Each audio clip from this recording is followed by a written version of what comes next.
नमस्कार।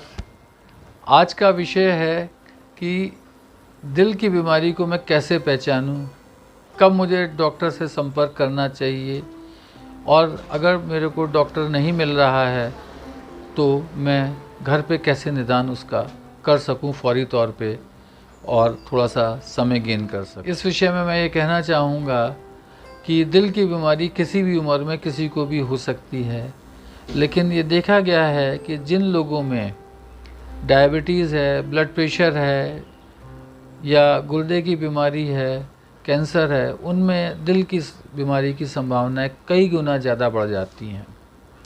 तो जो इन बीमारियों से ग्रसित है उसको सबसे ज़्यादा अपने शरीर का ध्यान रखना चाहिए कि जितना मैं नॉर्मल रह सकूं उतना मेरे लिए बेहतर है। एक आम इंसान जिसको कि इस तरह की कोई बीमारी नहीं है या उसे पता नहीं है, वो भी कब अपने को महसूस करे कि साहब मुझे तुरंत डॉक्टर की सलाह लेनी है। अगर किसी भी इंसान को सीने में दर्द शुरू होता है बाईं तरफ, या सीने में बीचों बीच दर्द होता है या घुटन लगती है, उसको एकदम से बहुत पसीना आने लगता है, या दर्द सीने में होते हुए बाएं हाथ में पीठ पर या गले की तरफ या जबड़े में जा रहा है, तो उसको एकदम सजग हो जाना चाहिए कि कोई मुसीबत आने वाली है या आ गई है। ऐसे में अमूमन अक्सर घरों में सॉल्बिट्रेट की गोली रहती है। आधी गोली लेट करके जीभ के नीचे आप तुरंत लेट करके आराम करना चाहिए। अगर इस आधी गोली से आपको आराम मिलता है तो दिल की बीमारी होने की संभावना करीब 80-90% होती है और उस समय आपको हर हाल में डॉक्टर से संपर्क अतिशीघ्र करना चाहिए। अगर आराम भी नहीं मिल रहा है तो भी आपको ये सोचते हुए और परेशानी बढ़ रही है या बनी हुई है तो भी आपको डॉक्टर से संपर्क करना है अपनी इस समस्या के लिए। सबसे ज़रूरी चीज़ है कि अगर आपके घर में ब्लड प्रेशर की मशीन है या शुगर नापने की मशीन है तो इन दोनों को तुरंत आपको नापना चाहिए। हार्ट की गति आपको नापनी चाहिए। इनमें से तीनों में से अगर कुछ भी गड़बड़ है तो आपको तुरंत डॉक्टर के पास जाना चाहिए। दिल के मरीज में जितनी जल्दी आप अस्पताल में अपने इलाज के लिए जाते हैं उतना ही जल्दी आपको फ़ायदा होगा और ख़तरा उतनी ही जल्दी टाला जा सकता है। बहुत सारे लोग ऐसे होते हैं कि घर के अंदर ही मरीज को डाले रखते हैं। वो कहते हैं कि नहीं ठीक हो जाएगा, गैस हो जाएगी, गैस है। सबसे ज़्यादा ये समस्या हमारे इस देश में गैस की है। हर बीमारी का जो वजह है और इलाज है वो गैस होता है और इसमें बहुत सारे लोग अपनी जान गंवा बैठते हैं।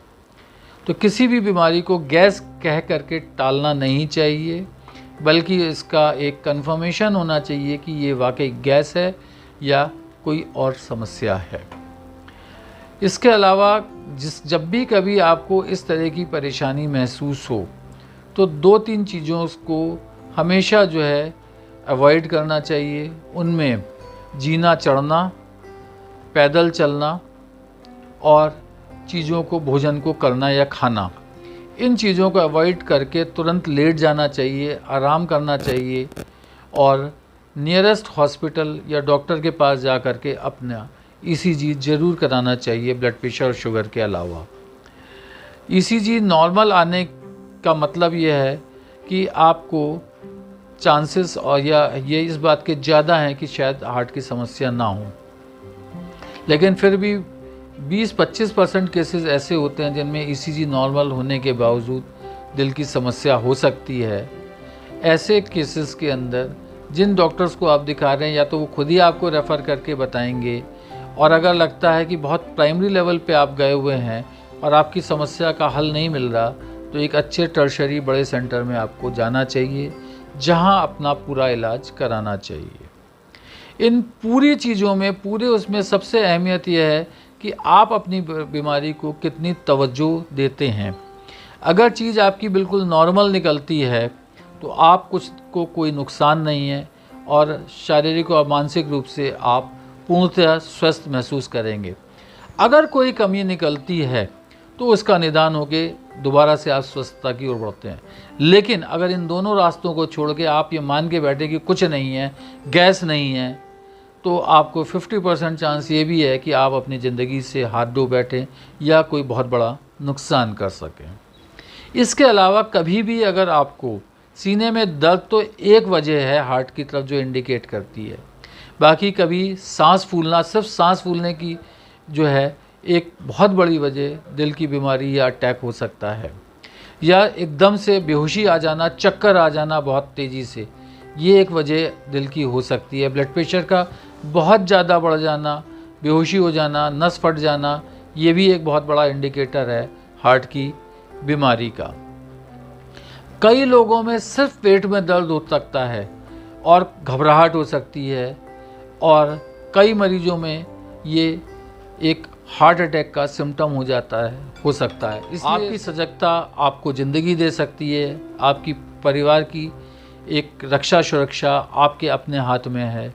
और मैं ये चाहूँगा कि हमेशा अपने शरीर के प्रति वफादार और सजग रहें। धन्यवाद।